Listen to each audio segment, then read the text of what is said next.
Welcome to Hope at Night, featuring Sierra Anderson, Katie-Jane Emde, Q&A with our live audience and host, Anil Kanda. Today's episode, why should I sacrifice my comforts for others?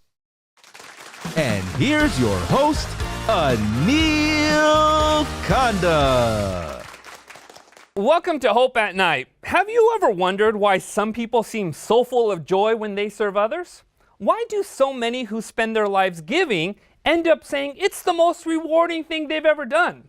Mark Twain once said, the best way to cheer yourself up is to try and cheer someone else up. Today we're talking about the power of service, how it changes lives, not just for those who receive, but for those who give. Our first guest tonight knows exactly what it means to step out in faith and serve others. From working in an emergency room to running a nonprofit, from helping children in Bolivia to building a support network for missionaries. She's seen firsthand the power of service. Please welcome to Hope at Night, Sierra Anderson.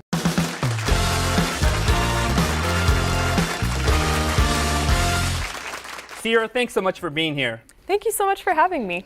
Now, you currently work as an ER nurse, is that right? I do. Now, have you always been about humanitarian service your whole life? I think there have been different aspects of my life that have been involved in humanitarian service since I was little. My parents definitely encouraged it, but it definitely became something that was maybe more my own in the last few years. Now, what was your role in Bolivia like? Well, I actually decided to go there as a student missionary from the university that I went to. And it was kind of an opportunity to take a year off and work internationally in a different setting with the major that I was taking, which was nursing. So after I graduated with my degree, I was kind of looking for a location, and through a lot of prayer and just kind of looking at the different options, I chose to go to Bolivia and work at a little tiny school there that was sort of like an orphanage. It was kind of also like foster care. A lot of the kids had parents, but had come from either unsafe situations or situations of neglect or abuse, and we took them in, and they lived there, they went to school there, they went to church there. All of the activities were on campus, and I got to start a clinic as a nurse. So each day I spent time going from house to house, taking care of the kids, the different illnesses they had, evaluating the mental health of campus and nutrition and all of that. There was a lot of variety. It was never predictable. Wow. Now you brought this to this episode. What exactly is this thing? So this is a fanny pack that is a lot like the one that I carried around in Bolivia when I was there. I needed to take a lot of supplies with me from house to house, and so I would carry one with me that had kind of the basic things that I thought I might need, and I can show you some of them. We had some tea tree oil. I used this a lot there, whether it was for lice or for other things. We used this quite often. And we also had some charcoal. Whenever the kids had upset stomachs, we used a lot of charcoal. So that was a pretty common thing to have in my bag. And then we had some other medicines like ibuprofen that we would take. Some hydrocortisone cream. It's in the middle of the jungle in the rainforest, so sometimes the kids would run into some plants that they would, get irritated from or things like that. So this wasn't a fully staffed, fully stocked, advanced medical clinic that you were a part of. No. You had to literally carry this stuff with you. Yeah, so when I showed up, there was no clinic. So I packed 4 suitcases with me full of supplies that I was imagining I would need, but I didn't know anything about tropical nursing, and was given an empty room and stocked it myself when I got there. So definitely rustic and learning on the go. We needed lots of cotton to work with, and lots of Band-Aids. One thing I learned working with kids was that Band-Aids cure a lot of things, even when there's not a visible scratch. So we use lots of Band-Aids. have healed a lot of emotional wounds for me too. Oh, so. Yes. And lastly, some Tylenol. We got a lot of fevers there too. You know, there's a lot of mosquito-borne illnesses and that kind of thing. So we used that. And then, of course, I always had my stethoscope. And this is the one I carried everywhere and the one I still carry everywhere. It has served well. What's life like when you were in Bolivia? So kind of a day-to-day routine was getting up around 6 in the morning, 7 in the morning, depending on the day and the schedule, and helping with whatever kids had woken up sick. I would go from house to house and check on all the kids, check on the house parents to see if anything was needing to be done. Sometimes I would stay in one of the younger boys' houses actually and kind of house parent there. I had 14 little boys in that house that I would help with. So that also was sometimes a part of the morning routine. And then the kids would go to school from 8 to 12. So I would keep the kids that were sick, or I would work on charting. Everything was paper because, again, there's no internet or anything there. Did you have lots of people you could call? Was there a network? Was this just like you were dropped in the middle of nowhere and you got to figure it out? Well, I did have some phone service, about 3 minutes, and then it would cut out, and then 3 minutes. So I could call people, and I had some very gracious doctors and nurses here in the States who were willing to advise me as I learned. Wow. But yeah. Could you share one of your adventures you had in Bolivia? Yeah, for sure. So there was one baby actually that arrived the day that I got there. And so we were kind of new together. And he was about 4 months old at the time. And he was covered in bruises. He came straight from the hospital actually. Covered in bruises. He had like a bald spot on the back of his head because he had been left laying on his back for most of his life. And he didn't even know how to cry because he had never gotten a response. You know, a baby's call for help is a cry, and that was never answered, so he was just silent. And there were some other volunteers that arrived at the same time that I did, and we kind of took him in as our own and just spent a lot of time with him. And I spent a bit of time with him because he had underdeveloped lungs from his mom using drugs and alcohol during pregnancy, and so I did a lot of breathing treatments and a lot of late nights in the clinic making sure he could breathe. But he changed so much in the first few weeks even that we had him. He started smiling and he started laughing and crying, and while sometimes you think of like babies crying a lot as a problem, we were so glad to hear him cry. So glad. And I spent many days also carrying him around in a front pack as I would do rounds and singing with him. But one night his mom decided that she was going to try to come and take him back. She got out of jail. And we had heard about it earlier that day. I had actually kind of been guarding the gate during visitations and had seen her, and we heard some word from town. And so we actually sent the baby into town with 2 of the volunteers from the same university that I was at, and they stayed in town with him. And the rest of us sat by the gate, just a little tiny barbed wire fence in between us and outside of campus. And we sat there until about 2 in the morning when that was kind of when they determined like, oh, these people aren't coming. And we just prayed and shone our flashlights and watched to see if anybody would come.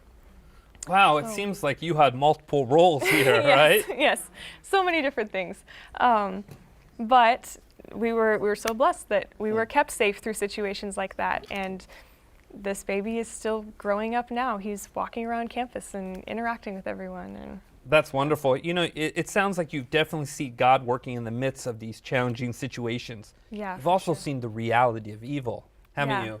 Yeah, it's so true. You know, I think in locations that are more difficult, sometimes we say, oh, you know, God must be a lot more real there. And it's true. I think God is a lot more real and Satan is a lot more real because you're just seeing the battles of life more. And so kind of a reality check, you know, seeing the 2 different sides and seeing God's strength through it all. Was this, when we're talking about this, are you referring to things that were happening to the children, to, you know, people in the surrounding areas? What do you mean exactly by that? So a lot of the kids, really all of the kids, like this baby that I was just sharing the story about, went through really awful situations in their lives, whether they were homeless or on the streets begging or being abused or just various different situations. The reality of raising those kids afterward is difficult.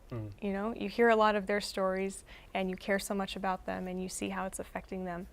And then you also have situations where people are coming onto campus to see if they can take them back. Whether it's that or even how are we going to get enough vegetables this week because we're low, because it's not like here where you can just ship things in, you know. So the combination of the children's trauma along with just the struggles of everyday life in a much more limited resources place, I would say definitely shows that aspect. Now, after your time in Bolivia, you weren't just like, okay, I'm done doing this. You want to continue on in humanitarian work and service to others. What did you do after that? So when I got back, some of the volunteers that were with me and I discussed how we had seen kind of that lack of resources when it's a small mission working so hard. And we talked about how we wanted to create something that would help support.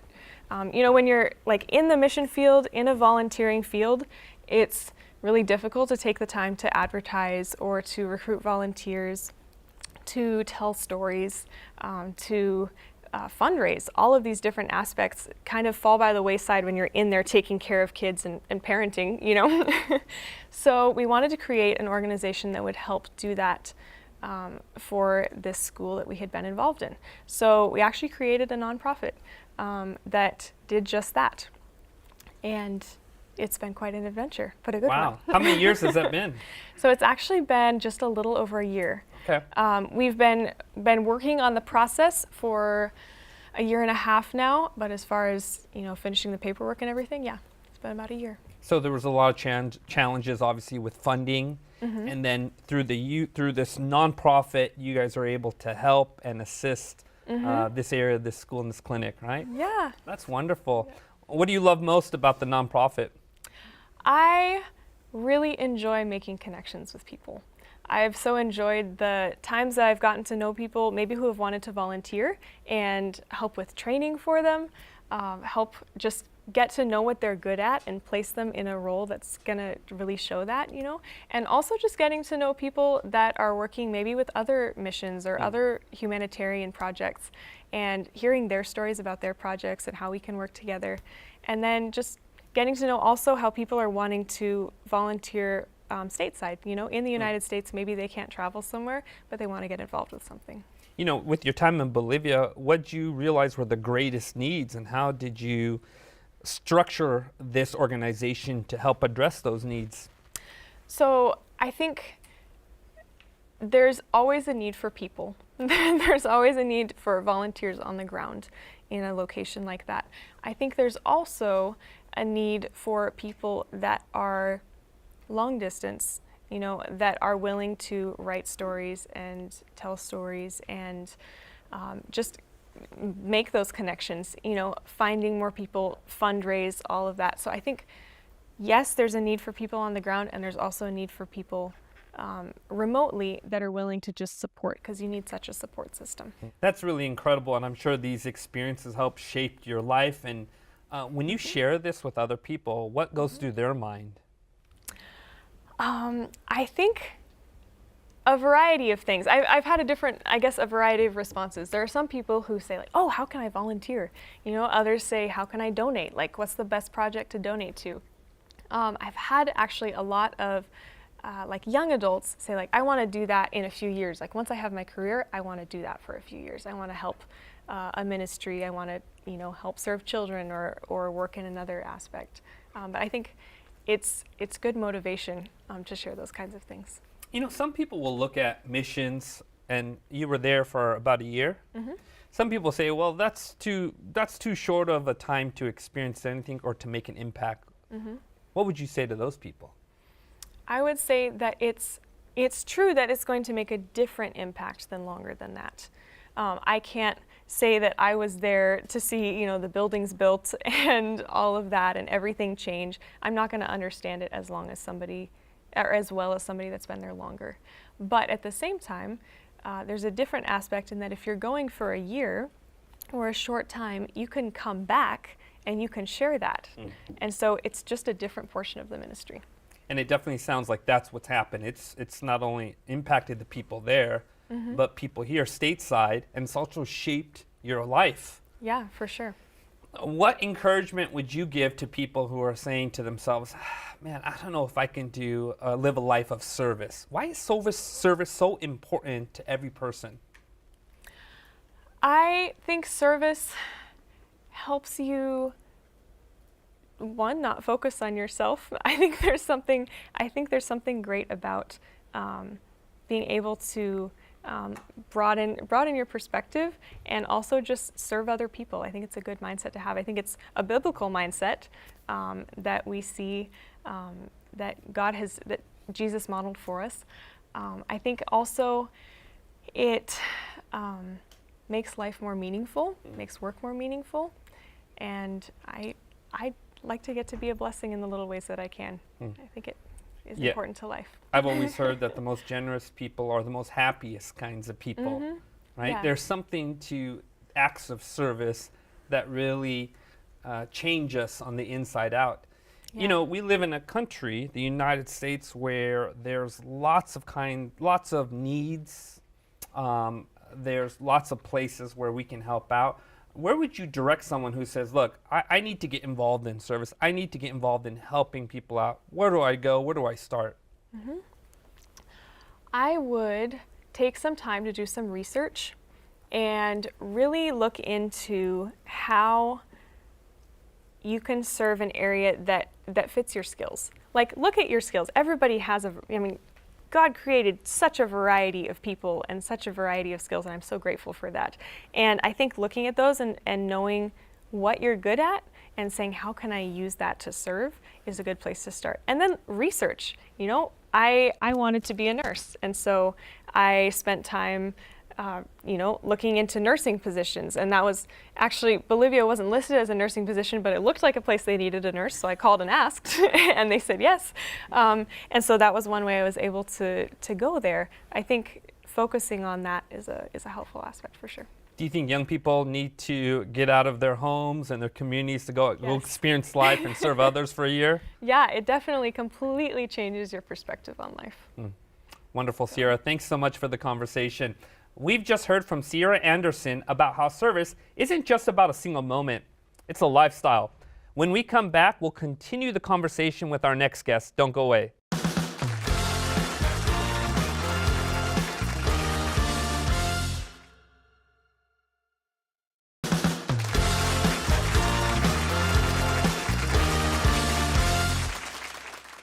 Welcome back to Hope at Night. Our next guest is still a university student, but she already sits on the board of directors for Familia Feliz, an organization dedicated to supporting those who have left their home countries to help others. Please welcome to Hope at Night, Katie-Jane Emde.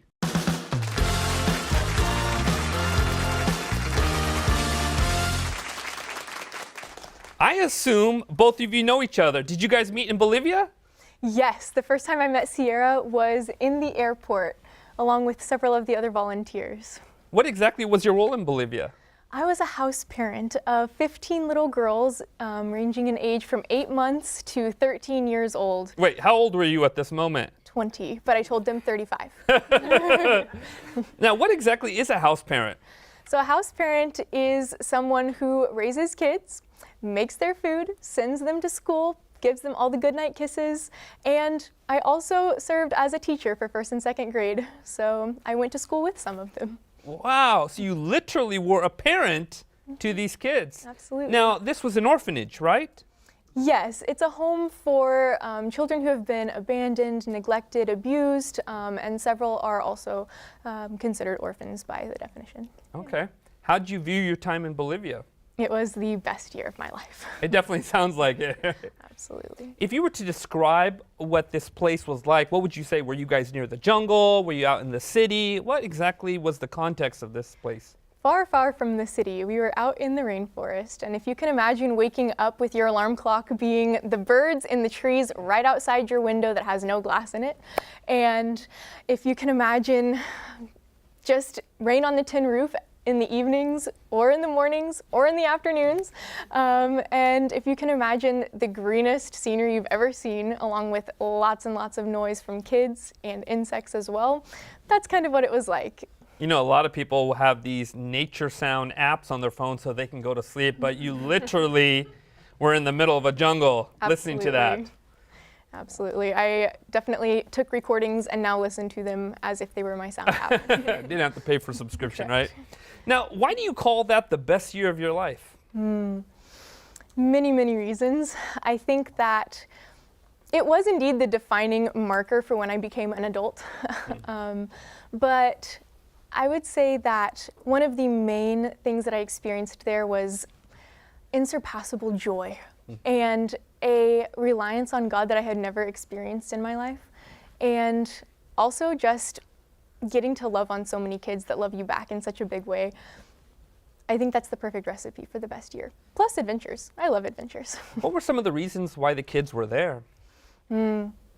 So several of the kids in my house had mothers that had either died or gone to their next spouse or next boyfriend, leaving the kids with the husband. That's very, very cultural, is to abandon the kids with the old husband and move on with your new life altogether. And that left lots of little kids with a dad who was working full-time and couldn't care for them. Others experienced all forms of abuse, and so from all walks of life, they came. Sierra, was that your experience as well? Yes, definitely. The kids came from a variety of backgrounds, but definitely very difficult ones. Now, were you a house parent specifically? I was only a part-time house parent. So there was a Bolivian couple that lived in a younger boy's house of 14 boys, and they lived there long-term, but they would travel for a few weeks at a time. So me and another volunteer would live there and raise those boys when they were gone, and then also on weekends sometimes. Wow, that's incredible. That sounds like a 24-hour, 7 days a week kind of job, right? I didn't expect to be a parent at that age, right? Nope.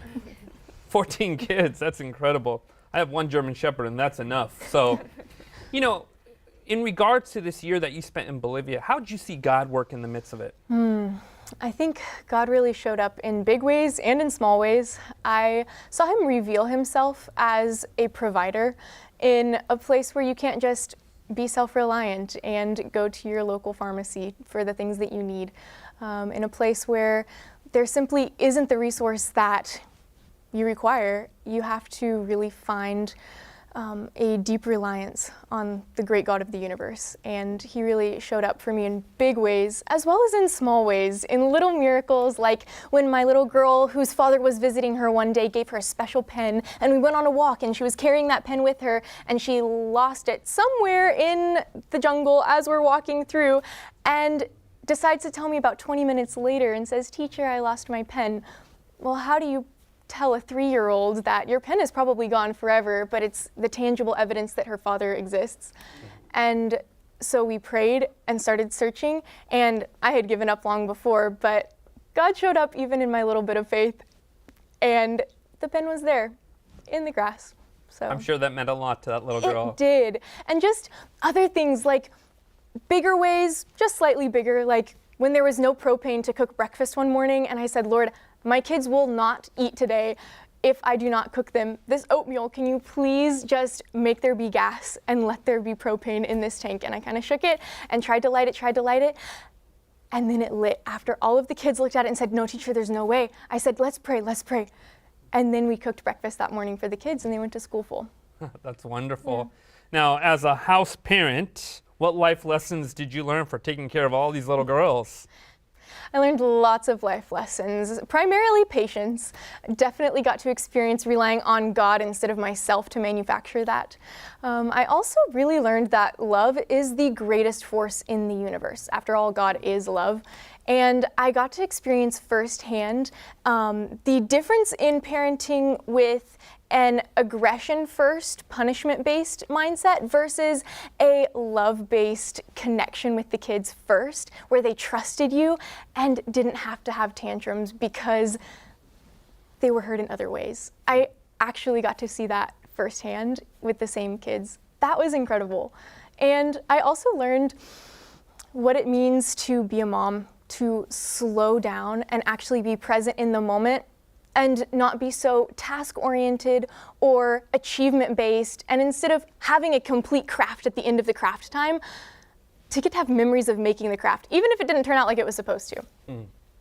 That's interesting. I'm sure you have so many life lessons you can share from that time.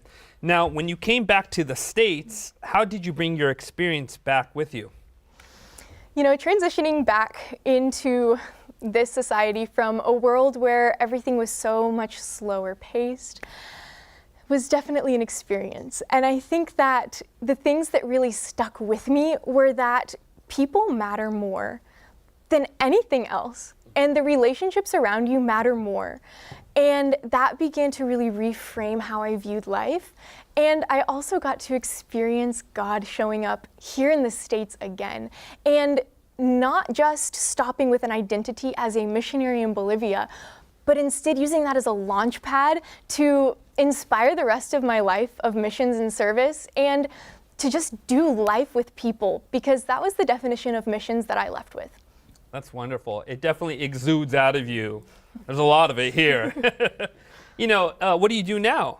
Well, I'm a student. You're I'm a student? studying biology. Okay. I also sit on the board of directors for the nonprofit that we came back and so lovingly created. Now you're going back to Bolivia pretty soon, is that right? Next Wednesday. What are you going to do there? Well, I'm going back to visit my kids, and I'm also going back to support the current missionaries who are there, bringing a suitcase full of supplies to make s'mores, because that's what they're craving.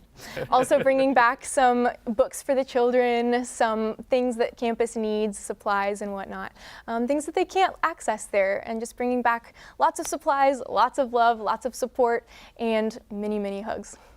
Now, what did your family, your friends, your community think about you when you returned? Did they see a different person here, or was it the same old person that left? It definitely was not the same old person that left. I think there were definitely elements of Katie-Jane that stuck around, but I think that the thing that they saw returning was definitely an adult. I think that going at 20 years old and coming back as a mom of 15 changes you. And that became pretty evident. And I think many, many people also commented that there was such a peace and such a joy, and just the ability to focus more on people than tasks and accomplishments. That was really something that I think struck several people, including myself. Why is a life of service so important? I know we asked that question to Sierra. We'd like to hear your opinion on this. Why is service so important to just even our mental well-being, to life, to balance, you name it? Yeah, I think service is truly the root of joy. I think it really is a glimpse into the character of God, just being selfless, just putting other people before yourself. And I really do believe that when you have a heart of service, you go on the craziest adventures. And great adventures mean great stories, and great stories mean silly times and joy and everything else. And I think it just snowballs into the kind of life that I want to live. And yeah, I think that's service. When you said that, you know, a life of service puts you on crazy adventures, I saw Sierra slightly rolling her eyes a little bit, like she knows what you're talking about, right? Some crazy adventures. Now part of your life experience, isn't it? Mm-hmm. Wow. You know, when you think about the Bible and you think about Jesus' calling to every person to live a life of sharing and of service, what are some biblical principles in regard to service? We'll start with you, Sierra. Sure. I think that Jesus spoke a lot about putting other people before ourselves, and loving others as we would want them to love us. And I think those are two pretty big aspects of service. If you can incorporate that into whatever you're doing in daily life, whether it's work, you know, or whether it's something with a church that you're with, or whether it's with your friends, if you can love others like you want to be loved, treat others like you want to be treated, and think of others before yourself, I think that's what service is in the Bible. Wow. What do you think? You know, I think that when Jesus said, "Greater love had no man than this, than to lay down one's life for his friends," I really think that laying down your life for your friends isn't just jumping in front of a train. It really is being in a space of vulnerability with them. It really is doing life with them, slowing down, being interruptible. That's the kind of life that is laying down your own life for the friends and potential friends all around you. I think really biblically, service is a reflection of the heart of God, who gave up what he had, his greatest gift in his son, in coming to this earth. I think that that is service. And to be able to love people from overflow after I've been loved by God, that's service. That's wonderful. Wonderful responses. Now, what would you say to the person who's like, look, I'm not 20, I'm not even 30 years old, I'm like 50 years old, I'm 60 years old, I can't take a year off to go to Bolivia. What would you say to that person? I would say missions is doing life with people. And if there are people sitting next to you, that's a mission.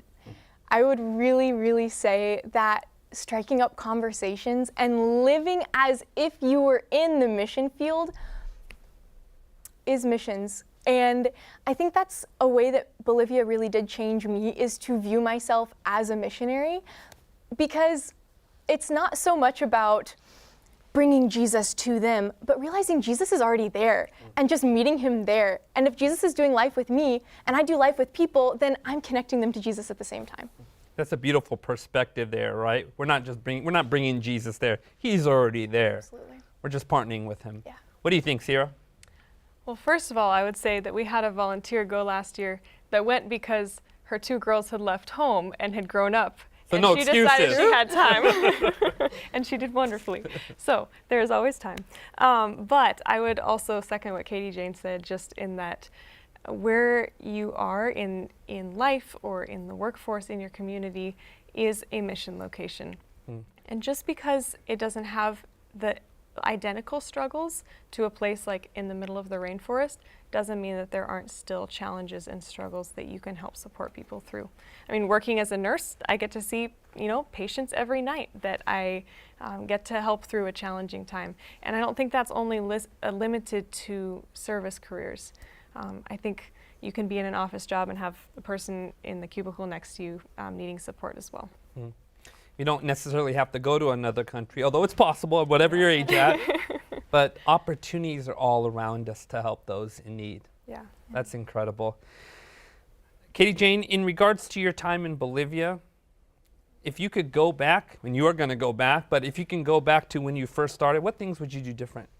I think I would definitely remind myself through the course of my time not to adopt a poverty mindset, but to remember that the God of the universe has all the resources in the world, and that I can pray big prayers and ask him for that.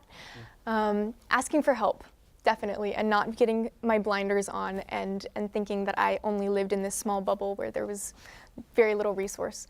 I think too, just being full before trying to pour out. You can't pour from an empty cup. And if you're holding your cup upside down all the time, it can't get filled up.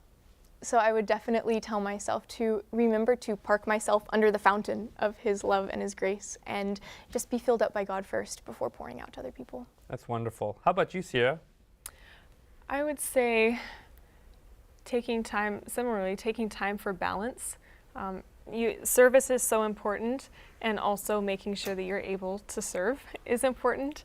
So yeah, taking that balance, and then also just taking time to listen.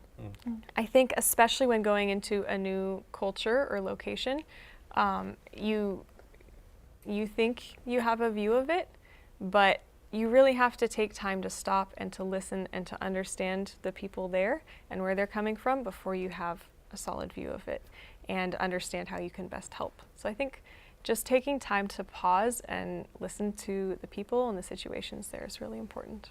Are there any kinds of particular memories, one that goes up to the surface, that you will never, ever forget? One that's been a shaping, guiding influence in your life since it took place? I had several of those, but they were all really based around conversations.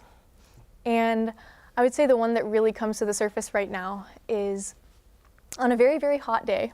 We're talking like 113 degrees kind of hot day, with my hammock hung between the rebar of my 2 windows in my bedroom.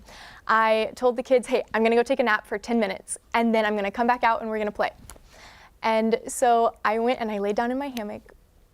And when you can just feel someone there, even if you can't hear them, opened up my hammock, and there's my little 10-year-old girl, and she's standing there looking down at me, and she said, "Teacher, you know when you told me that if I ever felt alone, I could come and talk to you?" I was like, "Mm-hmm. Now is one of those times." "Okay, come on in." So she sat down next to me, and we proceeded to have this conversation that is not typical of 10-year-olds, in my opinion. She asked, "Teacher, I want to know what hell is like because I don't think I'm going to heaven." And I said, "Well, first, what do you mean? What makes you think that? And secondly, we need to have another discussion about that." And she said, "Well, I think God can forgive people like you because you're a good person." I rolled my eyes. "You're a good person. I don't think God can forgive me." And we went on to have this conversation where I tried in very simple terms, in terms of dishes and household chores, to explain to her that Jesus not only paid the price for your sin, like getting punished for you not doing your chores, but he also did them himself. He also covered everything that needed to be covered. And he doesn't request a payment back because she simply didn't believe that she could live life without paying him back, that it was just a free gift. And I also then went on to explain that hell isn't like that. God is not out to get you. God is here wanting to be your father and your friend, and that's not how it works. And getting to have that conversation with this little girl who was very distraught about her existence because she'd been told since she was born that you don't belong. You aren't even supposed to be born, but you're an accident. And being told that she's worthless kind of got into her psyche quite a bit. And feeling alone in that moment was a different type of aloneness.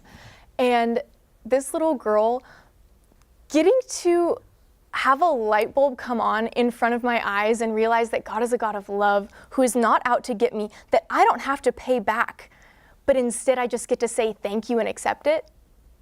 That was really cool. That's wonderful. I don't know if you know this, but that conversation probably changed the trajectory of this girl's life forever. Thank you for sharing. We've just heard some incredible stories about how service can transform both the giver and the receiver. We're going to take another short break, but when we return, we'll be answering some questions from our audience. Don't go away.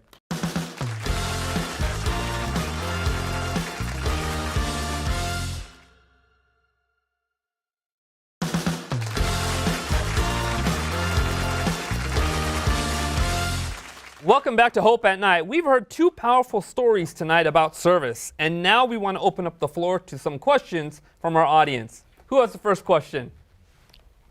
Ladies, your stories of servitude are so inspirational, and the fruit of the Spirit is just all over you. I just wanted to ask, how much does it cost to go on a mission trip? If you can just give me an example of how much it cost and how you raised the funds to go. Yeah, so I think in my experience, it depends on the length of time. For a short-term mission trip, like 10 days to 2 weeks, I've seen anywhere from $500 to like $1,500. Kind of depends on the place that you're going and the resources there and kind of what you're paying for to be included. But then long-term, for us, it was about $3,500. And For a whole year? Yeah, for a whole year. That's incredible. Yeah. Pretty amazing. And from there, for me, I can't speak for Katie-Jane, but for me, I wrote letters to a lot of people that I knew, explained to them what I was doing. I actually sold cinnamon rolls every week for a while to fundraise that way. Just kind of tried to find little ways like that to share about my mission. Wonderful. How about you, Katie-Jane? Yeah, I think that, I really covered all of it, but Yeah, as far as fundraising went, it was really the generosity of my parents, being willing to send me and excited to sponsor that. And so, yeah, I think that our university that we went through has a really good fundraising program where they have created a website where you have a platform for a GoFundMe where you then get to send this link out to all of your family and friends, and you have a very nicely catered web page for yourself. And that's compliments of the university that's sending these. So, yeah. That's great. From what we're hearing, it's these websites, links you can share, families who are willing to help out, letters, and even cinnamon rolls. Yeah. I think a lot of people can get behind that. So. Any other questions? Right over there. Young, female, American, in a foreign country. God and campus aside, weren't you concerned about your security? I know my grandma sure was. I definitely, at some points, did have some concerns, but I also do approach life assuming that many, many people are good people. And so when we would hitchhike into town for our days off, we didn't really fear the people. You said hitchhike? Mm-hmm. However, yes, there were definitely some scares. We definitely got used to lots of catcalls. I think that was just part of daily living. But the greater challenges were being told, you are guarding campus, here's a machete, go sit by the gate. I'm 20 years old, I'm a prayer warrior, not a soldier, like what are you doing? That kind of thing is a little more scary, but usually it wasn't terribly dramatic, and it was a small town. I'm just trying to picture you at the gate walking around with a machete where you're like trying to be intimidating. Do you have it on your shoulder? Do you wear it? Yeah. Yeah. What would you say, Sierra? Yeah, I would definitely say there were times when I was nervous. I referenced the story of the baby earlier that came and the mom was trying to sneak onto campus, and that was a time where there were several of us by the gate. And it's kind of, it's an adventure at first. Like, we had one machete, and then I grabbed like a giant pot with a ladle, and I was like, I'll hit it together, at least somebody will know, if somebody comes. And we were like, we're gonna do this together. But the reality settling in, waiting at the gate, especially as it, 11 p.m., 12 a.m., 1 a.m., it got a little nerve-wracking. And Katie-Jane was actually one of the people who really was like, we're gonna be prayer warriors, guys. If we can't be anything else, we're gonna pray. Like, we're gonna be okay. Wonderful. It's that trust in God and just knowing that his angels are with you in this. Yeah, and I think learning the local language really does help. Yeah. At first, it was a lot more scary, and then you get more comfortable. Yeah. It's great. Any other questions? You ladies are amazing and truly inspiring, but being a mom, I'm just curious, how did your families react when you said, hey, guess what, we're gonna go to Bolivia and be missionaries? What did they say? Yeah. My parents actually at first were far more excited about it than I was. I was kind of dragging my feet. I felt like this is where I was being led to go as I prayed about it, but something I actually really didn't want to do. And I felt like it was too far out of my comfort zone. And so my parents were super excited. They were like, this is going to be a great adventure. And I was like, I hope so. I don't know. But I know definitely as I settled into my year, there were fears, especially for my mom, having me so far away and not being able to contact me easily. But I know she spent a lot of time just praying through that time, and they were just incredible supports in their kindness and generosity. They actually came to visit, which was really nice too. Wonderful. How was your experience with your parents? I think they were excited. My mom was like, woohoo! I was raised in a family that did shorter term mission trips, and that's when I decided I wanted to go when I was in high school doing that. And so I think there was some fear, but I think as parents, they did a really good job of not expressing that to me because they knew that I had my own and they weren't going to feed into that. And that was honestly something that we now talk to parents of the student missionaries who are there on the ground and say, hey, we know you guys are afraid, and that's why we're in a group chat with you, so you don't have to keep asking your kids, are you safe, are you safe, are you safe? Because we don't want you to stress them out and scare them. You can talk to us about it instead. And I think that, having a support system and cheerleaders helped me remember that not everything is scary, it's just a great big adventure. So, yeah. Did you ever tell your parents when they asked you, what are you doing? You say, I'm at the gate with the machete right now. you do develop the art of telling them after something happened. Yes. Yeah. Several months after something happened. By the way, I got to tell you this. Yeah. That's great. Any other questions? It sounds like the both of you had a calling for helping kids. I just want to ask, like, was that because you developed some motherhood instinct, or and if so, has it always been there since your teenage years? I think for me, I have always loved working with kids. I've worked at summer camps as a volunteer starting in 7th grade and then working in the summers since then. My nickname has been Mom from my classmates in 7th grade, so it was, I think definitely something that I've always liked doing. It definitely grew while I was in Bolivia. Yeah, I think both of us are oldest siblings, and Yes. it does really help to have that already there. But yeah, I just always loved kids and wanted to tell stories and interact with them and be loved on by them. Like, that's just always been part of my life. And I think that really did inspire my criteria for the place that I chose was, God, I want somewhere that speaks Spanish, and that's either an orphanage or a school. And so as I was scrolling through the list of places, an orphanage and a school that speaks Spanish? Kids, that's where I'm going. You know, in regards to this service, I know the question was asked, hey, was this just a motherhood instinct you might have had? But how do you teach young people about living a life of service? I mean, when you're in Bolivia, you were working with kids. I'm sure they were asking questions, why are you here? How did you communicate that burden of service? Sierra, we'll start with you. Yeah, I definitely had kids asking, because these kids have had volunteers come throughout their life over and over, and they've had some stay longer term and some stay for a year. And so the kids would ask, why are you here? Why did you decide to come here? Why did you pick this place? Do you wish you hadn't? Kids ask so many questions and they're not afraid to ask the hard ones. And so I would tell them, I prayed about it a lot and I felt like this is where God wanted me to be, and I'm so blessed to be here with you guys. And just kind of shared with them how I felt God's calling in my life and how they could feel God's calling in their lives too. Wonderful. Yeah.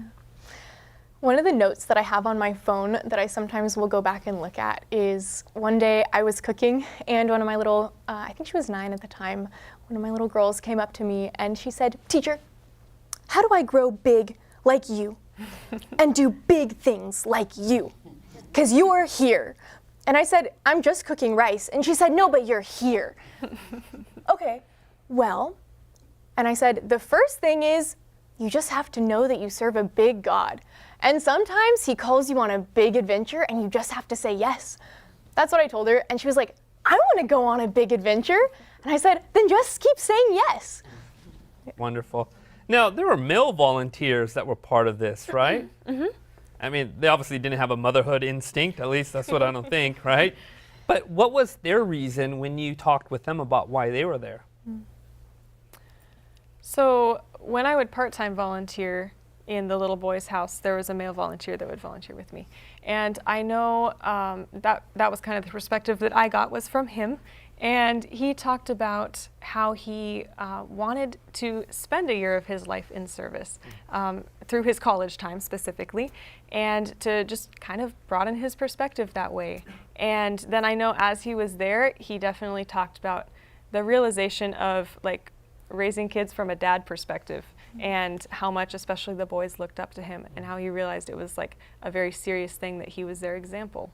And he really, I think that became a big part of his calling while he was there. That's wonderful. Sounds like he really grew spiritually throughout that. Mm-hmm. Any other questions? Do you think that some people only do missionary works just so that they could go to heaven? I'm sure some people do. I don't think that's your ticket to heaven at all, though. I think in the mission field, God can use a variety of reasons as to why you're there. And once you're there, change your mind as to why you're there and make you realize, I'm a lot weaker than I thought, or I actually am not doing anything that gives me merit to get to heaven. And while the initial motive may have been that, I pray that God changes that so that they realize that indeed that's not why you're there, but instead rather you're there because you're already loved and you want to bring other people into that place of being loved as well. I think that's why most people do missions. Sierra? Yeah, I would say it's definitely possible to go because of those reasons. I would say that it's difficult to stay because of those reasons. Missions will push at your weaknesses and show them very strongly, and it is challenging. And so if you're not there truly because you want to serve, if you're there to check a box, I think it's possible, but I think it'd be very, very difficult. It's difficult anyway.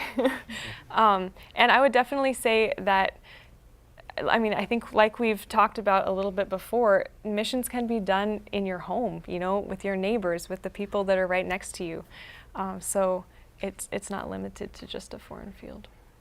And the ultimate motive of mission work service is because, you know, salvation has been brought to you. Yeah. And you want to share this with other people, not to be saved, but because that's been given to you. Absolutely. Yeah. Wonderful. Any last questions? Ladies, so with everything that you've both accomplished, what sort of challenges do you guys see on the horizon, or what sort of challenges do you see for the future? So going forward, we're running this nonprofit right now. We focus largely on recruiting volunteers and then training them and supporting them through their year, along with supporting their parents and their families, and also just working to fundraise.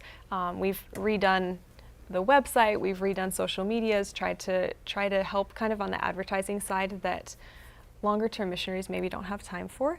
And we're currently looking at expanding that to other mission organizations. And kind of our vision right now is hoping that we can grow our organization to support maybe other small family ministries or groups of friends, or maybe multiple families, you know, that have traveled overseas and are working and doing just incredible work with their skills and maybe don't have the time to do all of the stateside work that needs to be done. So we're hoping to reach out, which is a huge struggle just in learning how to kind of reorganize and grow, but something that we're really excited about. Wonderful. So where do people go to find out more about how to support this organization? So you can find more at our website. We have information there, contact links. I happily answer emails when people have questions about it. And then we also have just more information on social media there and some forms to fill out. So, Ladies, yeah. Thank you for sharing your heart and with this experience of missions. It's really inspiring. When Jesus was on earth, he met an ostracized woman by a well in Samaria. He was able to connect with her and help her. When his disciples returned with food, expecting him to be exhausted, he said to them, "I have food that you know nothing about. My food comes from doing God's will." Service nourishes the soul, and when we pour into others, we find purpose, joy, and peace. By giving, we are filled. I don't think it's a coincidence that we are the happiest when we are helping others. I believe that all of us, being made in the image of God of love, have that same spark when we serve others. Jesus came to this earth to serve and to save us. I think we are closest to God when we imitate him in serving others. If you'd like to know more about this God who serves, do visit hopetv.org/hopeatnight to find study resources and download our free gift for the season. Until next time, keep believing, keep serving, and keep holding on to